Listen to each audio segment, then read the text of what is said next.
Welcome, man. Welcome back to the channel, guys. I am finally in the shop. I made it, guys. Wow, 56,000 miles, guys.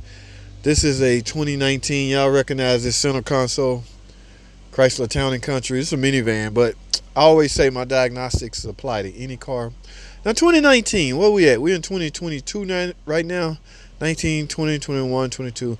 That's roughly almost 3 years, right, guys? The problem I'm having is this car wouldn't start, number one, okay, and it lacks power. It won't stay running. Now, I got it running by merely jumping it off, right? So I had to induce 12 volts to the battery in order to start the car and drive it in the shop. I refused to push the car in the shop when it only need a boost. In other words, that's exactly what I did. I gave it a boost. Now I was able to get the electronics to fire off the car and me driving the car. Now, guys, one would say that's a true indication of a failed battery. Okay, which begs the question. Here we are. This is a 2019 model, 56,000 miles.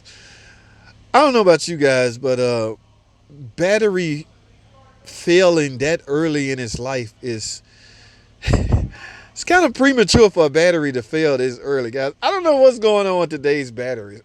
There used to be a time where you can get 5 years out of a battery. What are you guys getting out of your battery? I know a lady that changed her battery every year because of one of her biggest fears is not being able to start her car. That is a fear, right? Especially, I don't want to sound sexist, but to a female, that is a huge fear. No, just I want my battery changed every year. Okay, is that wasting money?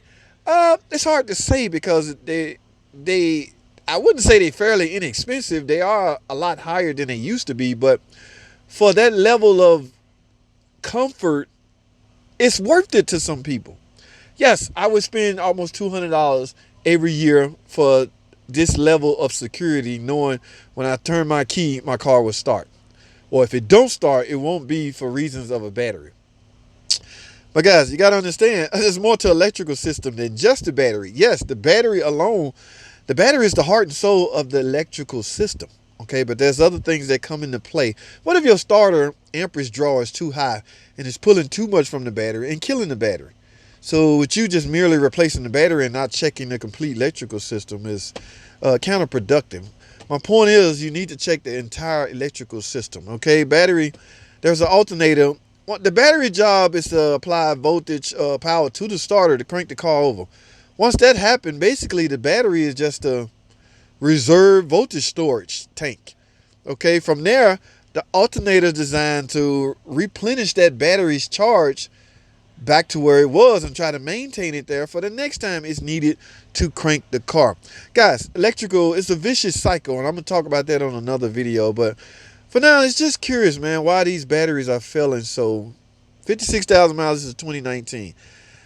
I don't know. I had to jump it off. My jump box still on it. Let's go ahead and talk about it. I'm going to pull up some fault codes and show you true indication of, yep, it's time for a new battery.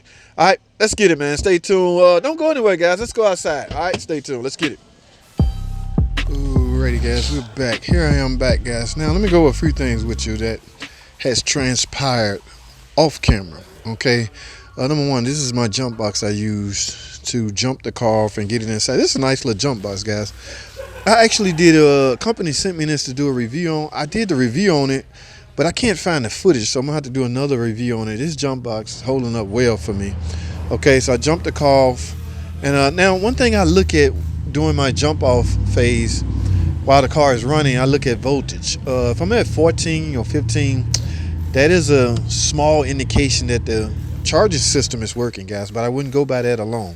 Okay, now if you're setting on 11 or 12, then you know your charging system not operating properly, but I was setting on 13, 14, so that lets me know my charging system is likely doing what it's supposed to do. So in the meantime, I get it in, I put it on this machine called GR8. This is the battery tester we use, guys. It deep cell checks. It checks the cells in the battery, okay, to verify.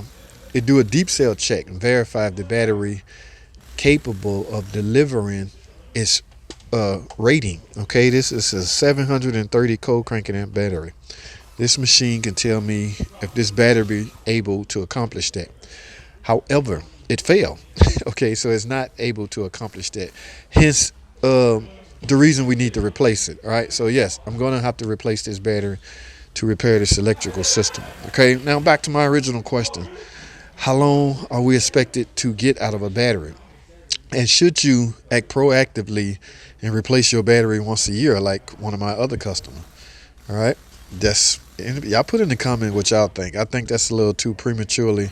I think we should expect to get at least 2 or 3 years out of a battery, but this is 2.5 maybe. This is a 2019 with 15,000 miles on it, or 56,000 miles. Okay, but yeah, at any rate, I have to replace this battery. Now I'm gonna show you some fault codes in the computer that's another telltale sign that the battery's at fault. Yes, guys, every module on here is dependent or reliant on a proper electrical system working, a proper functioning electrical system. Okay, if this is not doing what it's supposed to do, every module in this car would be affected.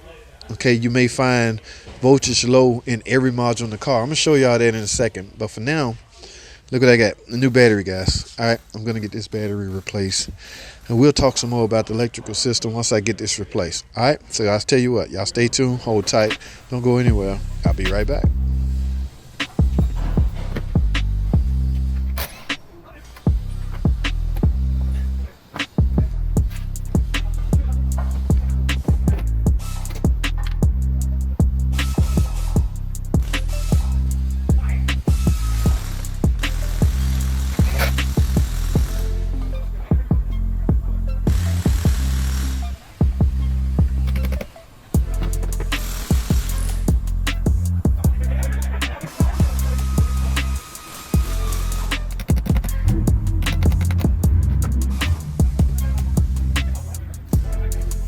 Alright guys, I got the new battery on. Now let's go fire this thing up and we're going to go over my last thoughts concerning this topic of batteries. Alright.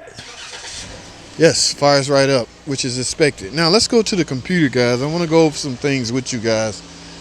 Now, real quick guys, remember, try not to use electric drills on these battery terminals. You don't want to be hammering on this connector or this battery terminal. Either one, guys. And try to use I use a socket that's a little bit bigger in diameter than this terminal, and I just tap it on there so I can get the terminal all the way down on the battery post. All right, that makes for real good connection, guys. Look at that, no loose connection at all. All right, let's go over to the computer. I'm gonna go over my final thoughts with you guys on this topic, and we're gonna wrap this up.